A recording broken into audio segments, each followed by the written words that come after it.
Liberal democracy, the golden child of the Enlightenment, has delivered untold peace, prosperity, and moral progress over the last 250 years. Virtually everywhere it has been embraced. You're going to be questioned, and you're going to face critique. How does an Enlightenment-era institution survive and thrive in a post-Enlightenment world? A muscular, optimistic form of liberalism It has diffused religious wars and civil strife. that acknowledges the dislocation that people feel in the modern world Liberated those living under arbitrary and brutal feudal hierarchies, and seeks to rebuild ideas of unity, and lifted billions and billions from poverty. can solve some of the same problems that the authoritarians are seeking to solve. Liberalism remains, for anyone seriously interested in these radical visions of egalitarianism, the only means to realize their objectives. It is time for true liberals to set aside their existing policy disagreements and come together in a renewed defense of core liberal democratic values. Human freedom and human autonomy. Personal freedom, openness, pluralism, toleration, and human rights. Liberalism, in its institutional arrangements, Checks and balances, separation of powers, executive restraint, and representative governance. is above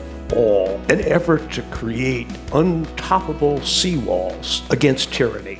Liberalism isn't just a set of abstract doctrines, but is embedded in people's needs, their fundamental sense of self-respect, and that's where it originates. It should be possible for us to jettison the old and stale left-right division and forge a new liberal-illiberal alignment. And we need to assert that and work to make this country better, work to move toward a nation that doesn't just have the Declaration of Independence and hold it in high esteem, but to actually fulfill and deliver on those promises. And above all, we need to show how liberalism is the only governing system that can generate workable solutions with broad buy-in for the very problems that are leading its critics to reject it, both on the left and the right. I think liberal democracy is the only thing that works in the world. Most of us are thinking about the crisis of democracy today as a political challenge. It's just getting the wrong party out, getting the right party in. And I think that if we view it that way, we are misleading ourselves. Trump was a symptom of something far deeper. Democracy is something that needs to be nurtured every single day. So there's a lot to do. There's a fight worth having, and this conference